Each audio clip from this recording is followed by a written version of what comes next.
Hello दोस्तों, कैसे हो दोस्तों। आज का जो टॉपिक है वो है invoice management system means IMS in GST. दोस्तों अभी अभी आपने देखा होगा कि डिपार्टमेंट ने एक जीएसटी की एडवाइजरी अपलोड की है जो कि आईएमएस से रिलेटेड है। तो दोस्तों ये आईएमएस है क्या और इसे कैसे एक्सेप्ट रिजेक्ट क्या क्या है इसकी प्रोसीजर वो हम समझने वाले हैं। तो दोस्तों आईएमएस जिसका पूरा नाम है इनवॉइस मैनेजमेंट सिस्टम जो कि अभी अभी गवर्नमेंट ने लॉन्च किया है, ठीक है, जो कि 1 अक्टूबर से आपके ऊपर एप्लीकेबल हो जाएगा। दोस्तों ये टैक्स पेयर को राइट देता है कि टैक्स पेयर जो रिसिपिएंट है या टैक्स पेयर है जो टैक्स पे करता है अपना, किसको, गवर्नमेंट को नहीं भैया। टैक्स पेयर टैक्स पे करता है सप्लायर को, है ना। मान लो मैंने राम से 100 रुपए की बोतल खरीदी, उसके ऊपर राम ने, ठीक है, 18 रुपए की जीएसटी लगा के दी, तो राम को मैंने 118 दिए, तो मैंने टैक्स पे किया ना भाई। 118 जीएसटी का टैक्स राम को दिया, तो टैक्स पेयर मैं हूं, है ना। तो क्या कहता है कि टैक्स पेयर को राइट देगा एक्सेप्ट करने के, रिजेक्ट करने के और पेंडिंग रखने के, ठीक है।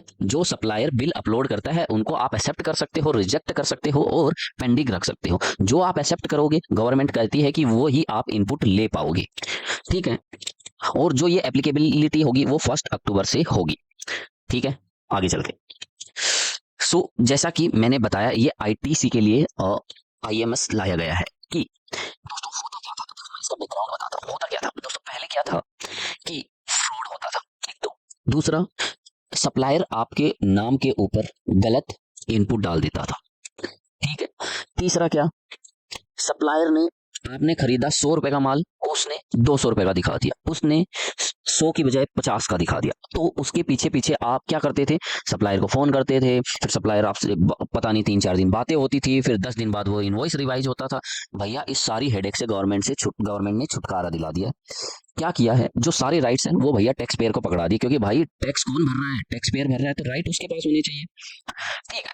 तो इसका मेन मोटिव क्या है, matching invoice between supplier and recipient. Recipient को राइट दे दिया एक्सेप्ट, रिजेक्ट और mark invoice is a pending for further verification. और जो आपका टैक्स पेयर है, जितने इनवॉइस वो एक्सेप्ट करेगा उतनी ही उसको आईटीसी मिलेगी, उसी उतनी ही आईटीसी के लिए वो एलिजिबल होगा।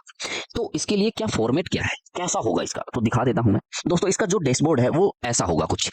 आपको क्या करना है, डैशबोर्ड में जाना, रिटर्न के अंदर जाओगे, सर्विसेज के अंदर जाके यहाँ से रिटर्न में जाओगे, वहां पे आईएमएस डैशबोर्ड दिखेगा 1 अक्टूबर से, अभी नहीं। इनवर्ड सप्लाई के अंदर जाते हो तो आपको देखो, जैसे जैसे आपके सप्लायर से आपने माल खरीदा वो सारे इनवॉइस यहाँ पे आ जाएंगे। अब आपके पास 3 राइट होंगे। अब यहाँ पे पहले तो डिटेल होगी, यहाँ से आप क्या कर सकते हो, सेलेक्ट ऑल करके आप एक्सेप्ट, रिजेक्ट और पेंडिंग कर सकते हो, आपकी मर्जी है।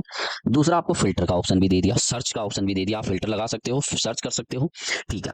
सीरियल नंबर आएंगे, जीएसटीएन नंबर आ जाएगा सप्लायर का, किसने आपका बिल अपलोड किया है, उसका ट्रेड लीगल नेम आ जाएगा, उस बंदे का नाम, यहाँ तो जीएसटीएन दे रखा है, ठीक है। इनवॉइस नंबर आ जाएगा और इनवॉइस का टाइप आ जाएगा, रेगुलर है, अमेंडमेंट है, मान लो कोई अमेंडमेंट भी हो सकता है, क्रेडिट नोट, डेबिट नोट सब आ जाएंगे, ठीक है। इसके बाद आपके पास 3 ऑप्शन होंगे। पहला पहला आपके पास एक्सेप्ट कर सकते हो आप, ठीक है। आपने जैसे ही एक्सेप्ट किया आपके 2B के अंदर आ जाएगा वो इनवॉइस, ठीक है, अच्छी बात है। मान लो उसके बाद इस इनवॉइस को आपने रिजेक्ट कर दिया, क्यों कर दिया, क्योंकि आपकी जो इनवॉइस आपके पास ओरिजिनल पड़ा है वो यहाँ पे इनपुट मैच ही नहीं कर रही भैया। उसने, आपने 100 रुपए का इनवॉइस लिया, उसने 50 रुपए का इनवॉइस चढ़ा दिया आपके नाम। अरे भाई मैं क्यों एक्सेप्ट करूं भैया, रिजेक्ट मार दे। अब रेस्पॉन्सिबिलिटी किसकी है, सप्लायर की है, भैया तू ले हेडेक, उसी की हो जाएगी अब ये हेडेक। तीसरा क्या है, पेंडिंग क्लिक कर दिया आपने, तो पेंडिंग मीन्स कि आप ना तो अभी इनपुट लेना चाहते हो, ना ही इसे आप रिजेक्ट करना चाहते हो। तो पेंडिंग का मतलब है कि आप इसकी इनपुट अगले महीने लोगे। मीन्स मैं समझाता हूँ, आपने किसी से, क्या हुआ, सर्विस ली मान लो, या कंस्ट्रक्शन लाइन में कुछ ज्यादा ही होता है यहाँ पे, जैसे आपने किसी से कॉन्ट्रैक्ट किया कि आप मेंटेनेंस या कुछ कंस्ट्रक्शन का काम चल रहा है, ठीक है। तो होता क्या है कि उनके जो बिल होते हैं ना एक्चुअल, वो आते हैं लेट, ठीक है। वो बिल आते हैं लेट, लेकिन जो आपका सप्लायर क्या होता है वो जीएसटीआर 1 में उनको दिखा देता है। अब आपके 2B में तो इनपुट आ जाती थी, लेकिन आपके पास एक्चुअल बिल होता नहीं था, है ना, बिल लेट आता था। अब इस केस में क्या होता था भाई, तो आप इनपुट नहीं ले सकते, क्यों नहीं ले सकते, सेक्शन 16 कहती है कि जब तक आपके पास हाथ में बिल नहीं होगा तब तक आप इनपुट नहीं ले सकते। बात तो ये भी सही है। तो क्या हुआ, उस महीने में इनपुट नहीं ले पाया, है ना, लेकिन मेरे 2B में तो दिखा दिया, 2B में तो आ गई। अब भाई ये तो मेरे लिए रिको का पार्ट बन गया, हर महीने ऐसी हेडेक होती जाएंगी। तो गवर्नमेंट ने कहा भैया कुछ नहीं करना तेरे को ऐसा, तेरे 2B में वही दिखाई जाएंगी जो तू चाहता है। तूने क्या किया भाई, तेरे पास ओरिजिनल बिल नहीं था, पोर्टल पे तो अपलोड कर दी, क्या होगी वो इनपुट आपकी अगले महीने के लिए कैरी फॉरवर्ड हो जाएगी, ठीक है। अब भैया मेरे पास तो महीने के 10,000 इनवॉइस आते हैं, मैं कहाँ से ये एक्सेप्ट रिजेक्ट और पेंडिंग करने बैठूं। तो गवर्नमेंट ने कहा भैया कोई जरूरत नहीं है करने की तुम्हें, तुम कुछ नहीं भी करते हो तो ये माना जाएगा कि तुम्हारा डीम्ड एक्सेप्टेड है, कि तुमने सारे के सारे 10,000 बिल एक्सेप्ट कर लिए। अब वो तुम्हारी टू बी के अंदर दिखाएंगे, टू बी में से अब तुम कितनी इनपुट लेना चाहो नहीं लेना चाहो पुराने पैटर्न के अनुसार चल सकते हो, तुम्हारी मर्जी है। ठीक है, समझ गए। आप इसको डाउनलोड एक्सेल कर सकते हो, यहां से आप एक्सेप्ट करोगे तो आपका स्टेटस दिखाने लग जाएगा, एक्सेप्टेड रिजेक्टेड और पेंडिंग जो भी आप करते हो। ठीक है, इसके बाद आप यहां से सेव कर दोगे इसे। ठीक है, सेव हो जाएगी। फिर जो इसमें रिकॉर्ड दिखेंगे वो कैसे दिखेंगे, मतलब ये होने के बाद कैसे दिखेंगे। तो देख, जो इनवॉइस मैनेजमेंट सिस्टम होगा उसका डैशबोर्ड कैसा होगा, ऐसा दिखेगा। All other ITC inward supply from ISD import of goods. इसके अंदर देखो ये ऑप्शन होंगे इनवॉइस के, इनवॉइस जो अमेंडमेंट हुआ है, डेबिट नोट था, कोई भी डेबिट नोट अमेंडमेंट हुआ, क्रेडिट नोट अमेंडमेंट, और 95 के इनवॉइस और इनवॉइस अमेंडमेंट। अब देखो जैसे 6 ऐसे इनवॉइस है जिन पे एक्शन नहीं लिया, 4 आपने एक्सेप्ट कर लिए हैं, 5 आपने रिजेक्ट कर दिया और 3 पेंडिंग कर दिए, है ना। तो ये होगा। अब मैं आगे चलते हैं थोड़ा सा। ठीक है, इसके बाद चलो मैंने बता दिया था कि इनवॉइस, यहाँ पे एक और फीचर की बात करें, इनवॉइस सेक्शन मैंने बताया कि आपको एक्सेप्ट कर सकते हो, रिजेक्ट कर सकते हो और पेंडिंग कर सकते हो। पेंडिंग आपका आगे चला जाएगा, है ना, है ना, और अगले महीने महीने महीने कैरी फॉरवर्ड होता जाएगा, और आपने कुछ नहीं किया, इन तीनों ही एक्शन को नहीं किया, ना पेंडिंग बोला, ना एक्सेप्ट बोला, ना रिजेक्ट, तो गवर्नमेंट कहेगी भैया ऑटोमेटेड एक्सेप्टेड हो जाएगा, और ये आईटीसी की मतलब जीएसटीआर 2B के अंदर शो हो जाएगा। ठीक है, अब इसके लिए टाइमलाइन क्या है। अब देखो रिसिपिएंट के पास, यानी जो टैक्स पेयर था, जो जिसने माल खरीदा, उसके पास पावर कब तक है। उसके पास पावर है भैया जीएसटीआर 1 फाइल करने से। जैसे मैंने राम से माल खरीदा तो राम ने अपनी जीएसटीआर 1 में या आईएफएफ इनवॉइस फर्निशिंग फैसिलिटी के अंदर डेटा डाला, है ना, तब से लेकर जो मैंने अपनी जीएसटीआर 3 भी फाइल की है तब तक मेरे पास राइट है कि मैं एक्सेप्ट रिजेक्ट पेंडिंग कुछ भी कर सकता हूं। तो देखो गवर्नमेंट ने कितना ज्यादा राइट दिया। ठीक है, अब सप्लायर अमेंडमेंट करता है कोई भी इनवॉइस के अंदर, तो जैसे मान लो वो बिफोर फाइलिंग जीएसटीआर 1 फाइल करने से पहले जीएसटीआर 1 के अंदर कोई भी अमेंडमेंट करता है फाइल करने से पहले, बोला मैंने, तो ऑटोमेटेड आपकी जीएसटीआर 2B में ऑटो रिफ्लेक्ट हो जाएगा वो। ठीक है, ठीक है, और वो आपके 2B में आ जाएगा। ठीक है, ये हुई सेकंड बात। अब बात करते हैं पेंडिंग इनवॉइसेस की। मान लो आपने क्या किया, ऐसा वो जो आपका जो तीसरा ऑप्शन था, आपने क्या किया, पेंडिंग इनवॉइस चूज कर लिया, तो इसकी जो लिमिट है वो क्या है वो भी देख लेते हैं, है ना। आगे तो any invoice marked pending will remain in IMS dashboard until, जब तक हम उसको एक्सेप्ट और रिजेक्ट नहीं कर देते तब तक वो रहेगा। और जो मान लो ऐसा हुआ कि मैंने पेंडिंग रखा, 1 महीने रखा, 2 महीने रखा, 3 महीने रखा, 4 महीने रखा, 5 महीने रखा, 6, भाई ये कब तक रहेगा पेंडिंग, मैंने एक्सेप्ट ही नहीं किया ना रिजेक्ट किया, वो इनपुट कभी ना कभी तो खत्म होगी। तो सेक्शन 16(4) के अनुसार जो आपको इनपुट का टाइम मिलता है, जैसे कि एनुअल रिटर्न से पहले पहले, है ना, विच एवर इज अर्लियर वाला रूल है ना, तो वही है कि आप 16(4) के अनुसार आपने आईटीसी क्लेम नहीं की और आपने ना एक्सेप्ट किया तो वो ऑटोमेटेड खत्म हो जाएगा, उसके बाद कोई राइट नहीं रहेगा। अब बात करते हैं जीएसटीआर 2B के अंदर हमारा जो 2B जो जनरेट होती है वो कितनी तारीख को होती है, हर महीने। जैसे जून की रिटर्न भर रहे हो तो जुलाई 14 तक आपकी 2B 14 को आपकी 2B जनरेट हो जाती है। अब 14 को जनरेट हो गई, अब मान लो उसके बाद 15 को आपने एक इनवॉइस और देखा, उसको एक्सेप्ट कर दिया, अब क्या करोगे भैया, अब तो जीएसटीआर 2B जनरेट हो गई, अब इसमें क्या राइट आपके पास भैया है। गवर्नमेंट कहती है कि यदि आपने 14 से पहले कुछ भी किया तो वो तो 2B के अंदर ऑटो आ ही जाएगा, लेकिन 14 के बाद आपने कुछ भी एक्सेप्ट रिजेक्ट करते हो, और कब तक करते हो, जीएसटीआर 3B, मैंने बोला था आपके पास राइट है जीएसटीआर 3B फाइल करने से पहले पहले तक,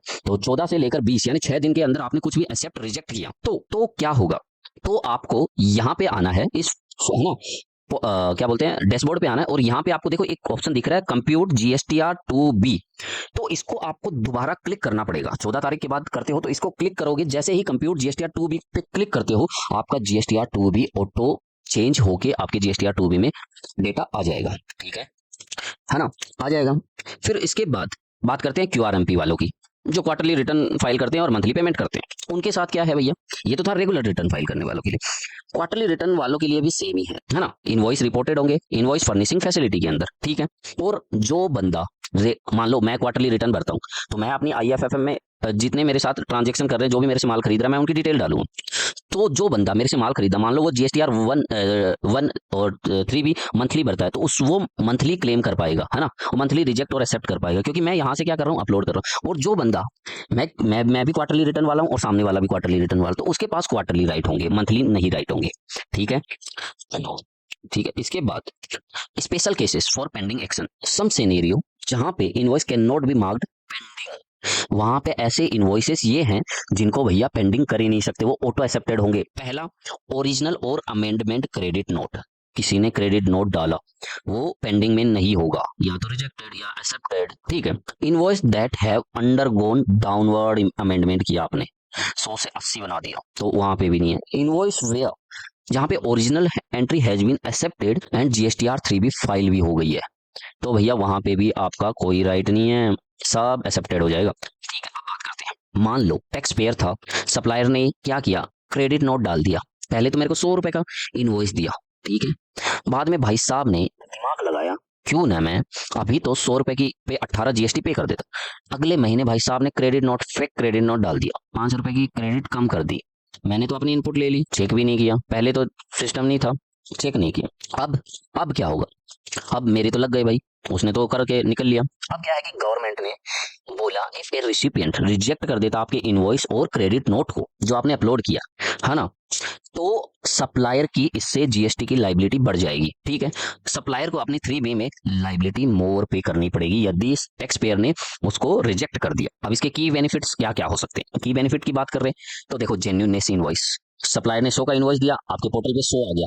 मान लो आप नेहरू पैलेस गए, लैपटॉप लिया, भाई साहब आपने वहां GST नंबर दे दिया, उसको दे के आ गए, जून में दिया था, जुलाई को वेट कर रहे हो, इस महीने मेरे पास इनपुट आई जाएगी, वेट कर रहे हो, नहीं आई, अगस्त में नहीं आई, भैया नेहरू पैलेस गए, भाई साहब क्या फ्रॉड कर रहे हो, GST आप तो अपलोड नहीं कर रहे। तो गवर्नमेंट ने क्या कहा, भैया मैं तेरे को GST नंबर देता हूँ, ये बिल बना, GSTR 1 में डाल। मैंने यहाँ से लॉगिन किया, मेरे IMS में शो हो गया, बात खत्म, खत्म भाई खत्म। तो जेन्युइननेस, वैलिड ITC ही क्लेम कर पाओगे आप, फर्जी ITC नहीं कर पा सकते हैं। आपके फ्रॉड के चांसेस बहुत कम हो जाते हैं, जो मैंने बताया आपको।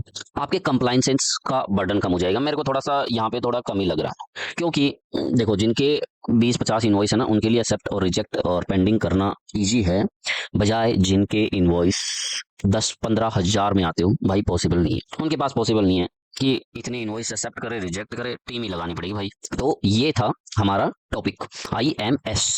सो आपको कैसा लगा वीडियो, वीडियो अच्छा लगा है तो वीडियो को लाइक करें, शेयर करें अपने फ्रेंड्स के साथ, और अभी तक चैनल को सब्सक्राइब नहीं किया है तो सब्सक्राइब कर ले, और एनी पेड कंसल्टेंसी के लिए आप हमें कॉल भी कर सकते हैं। Thank you.